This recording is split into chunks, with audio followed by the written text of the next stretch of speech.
film would be screened, but also the content of the film itself. After a few confusing years with everyone making up their own rules, the British Board of Film Censors was formed in the year 1912.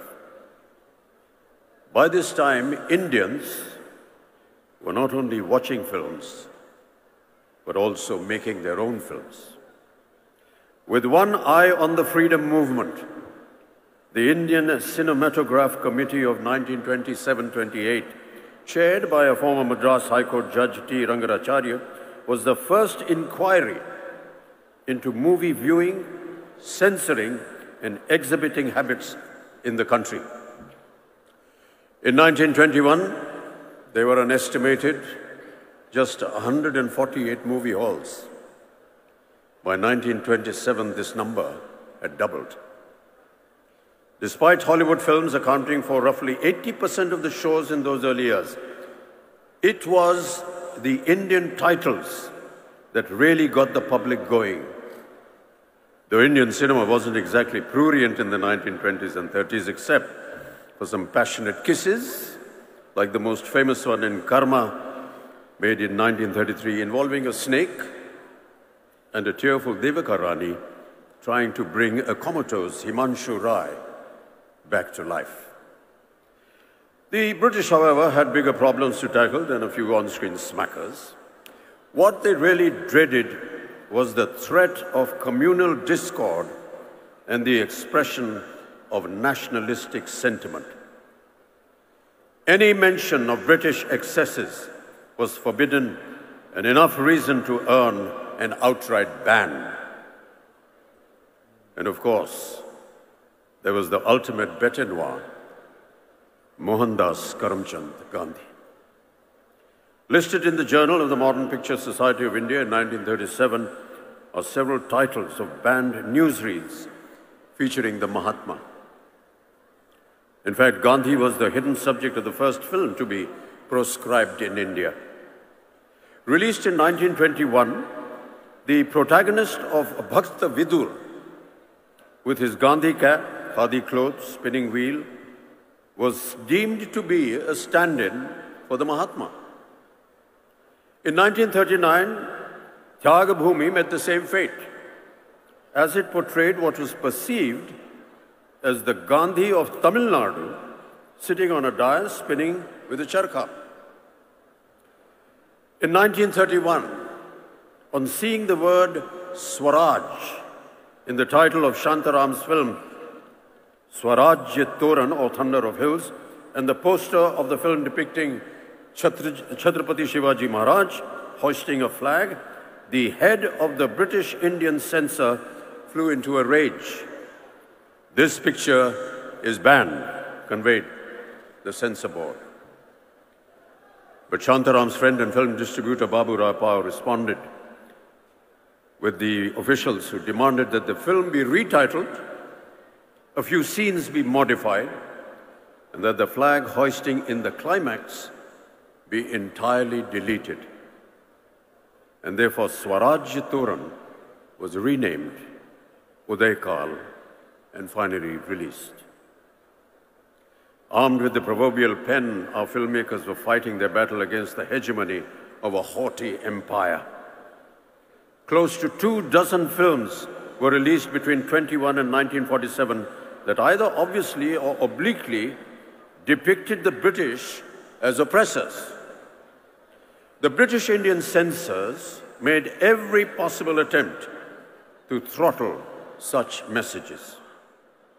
To fight them, India needed to be socially united and progressive. That was precisely the message in the 1937 classic Duniya Na Mane, which also raised a voice against unfair marriages and advocated widow remarriage.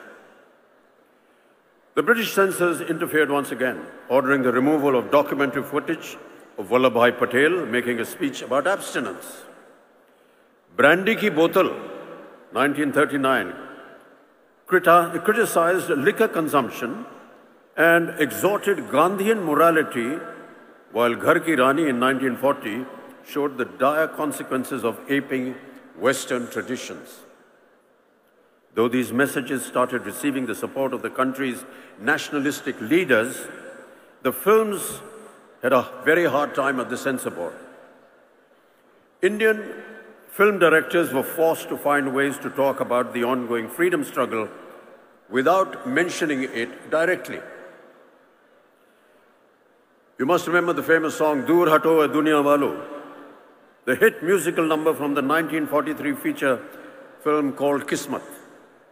It was ostensibly made as a warning to the Germans and the Japanese, but the actual target was clearly the British. Historical films like Kumaji Naik in 1926 that replaced the British with other invading forces, and social films like Apna Ghar in 1942, which spoke in a kind of code to Indian viewers, started several agitations all over the country. It wasn't just a case of official paranoia over feature films and newsreels. As the freedom movement picked up pace, the ruling members of the Raj became more and more inflexible. And the empire did not wait to strike back. As a counter-strategy to patriotic Hindi films, the British released English-language films deemed objectionable to Indian sensibilities. The Drum made in 1938 showed all Indians as untrustworthy and scheming against their British masters. Bombay City rose in revolt against its screening, with the frontier Gandhi, Khan Abdul Ghaffar Khan, demanding its immediate ban. The 1938 edition of Film India magazine called it a shameful affront to the frontier Pathans. The Lives of a Bengal Lancer, made in 1935, also met with stiff opposition in Lahore for its disrespectful portrayal of Muslims. Unafraid to retaliate, our cinema posters, they got bolder. Bringing light to a vexed nation was the tagline of Chal Chal Re Naujawan in 1944. While Turn East and Hear India Speak was the tagline of Prabhat's Hum Ek Hain in 1946. Ek Kadam in 1947 went to the extent of showing Netaji Subhash Bose in one of its posters. With these never-ending confrontations in the 1940s, the policing of Indian cinema grew exasperatingly stringent. To put it mildly, over the rigmarole of 5 different censor boards setting up their own rules, things were chaotic. Finally, the 1952 Cinematograph Act set out the structure of censorship as it stands today, upheld by the Film Certification Board. But even now, ladies and gentlemen, and I'm sure my colleagues on stage will agree, questions are being raised on civil liberties and freedom of expression. Since those early times, there have been many changes in cinema content, production, star system, and the way films are viewed by audiences. Subjects have also been vastly varied. From mythological films, socialist cinema like the films of Bimal Roy, Chetan Anand and Raj Kapoor, with his Chaplin-inspired tramp as the protagonist, art house cinema, the advent of the angry young man of the 70s and 80s, viewed against the frustration of countless unemployed youth, to the current brand of historicals, couched in fictionalized jingoism, along with moral policing. The range has kept audiences reflecting on the politics and social concerns of our times through single screens, videos, multiplexes, and now the burgeoning OTT. Keeping in mind the new world order brought about by the COVID-19 pandemic, ladies and gentlemen, we will have to take into account how films are going to be made and watched in the near future. Perhaps the clue lies in the works of our timeless cinema maestros. Nearer home, there may be pointers in Satyajit Ray's cinema, which reveal a politically and socially conscious and often prescient vision of Bengal, India, and humanity. Manik Das films, while remaining culturally rooted in Bengal, speak on universal themes like the immortal Apu trilogy. His cinema, ladies and gentlemen, is a reflection of the dreams, aspirations, struggles, angst, challenges, and corrosiveness of India's plurality. The Spanish flu ended in April 1920. A year later, on the 2nd of May 1921, Satyajit Ray was born. We celebrated his birth centenary as another pandemic ravaged the world. One of his later films, Ganashatru in 1990, can be taken as an indication of how Ray may have reacted to current times.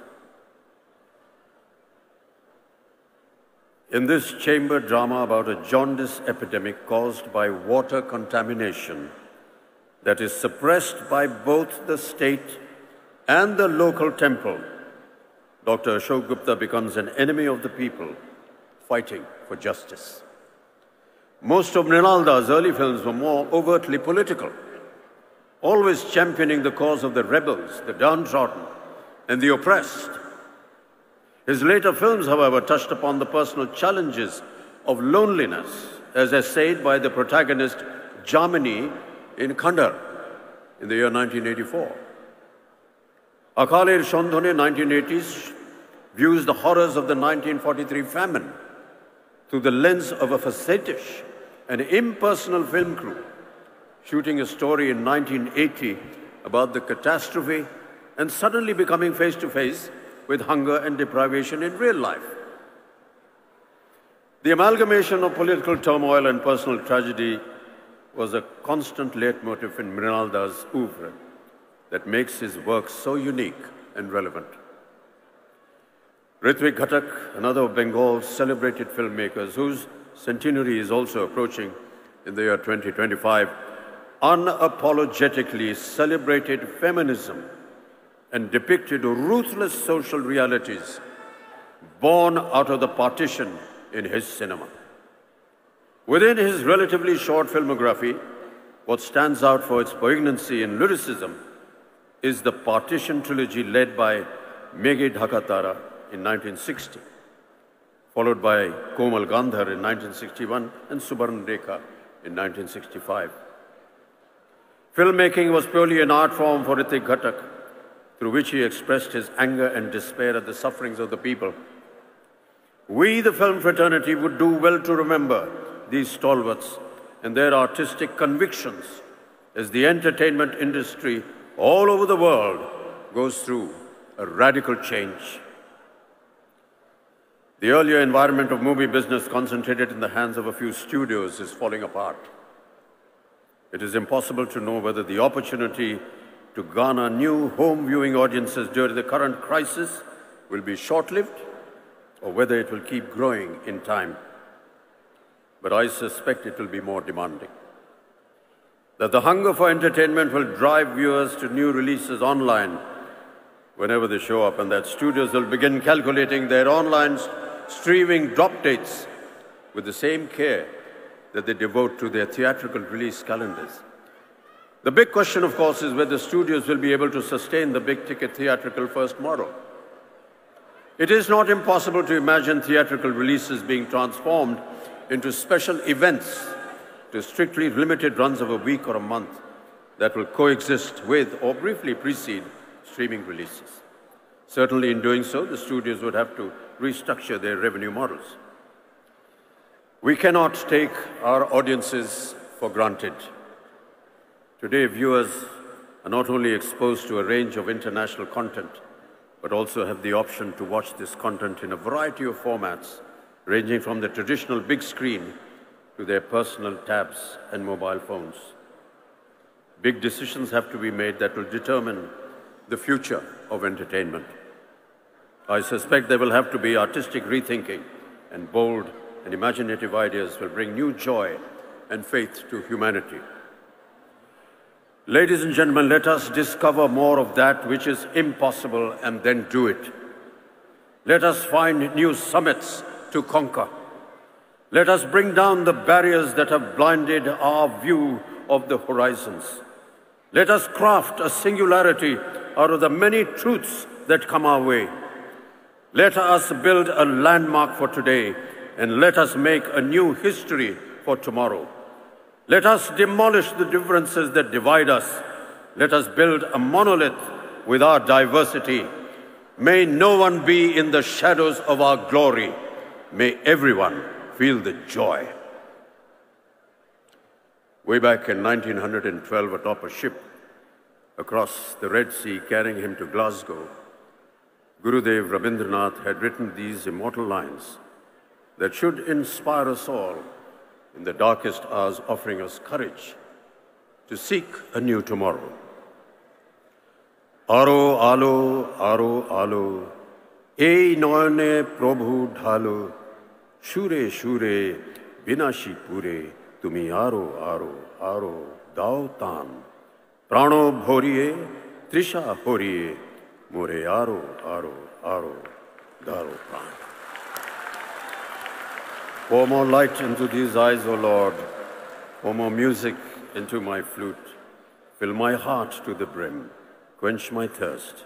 Give me more reason to rejoice and live. Thank you.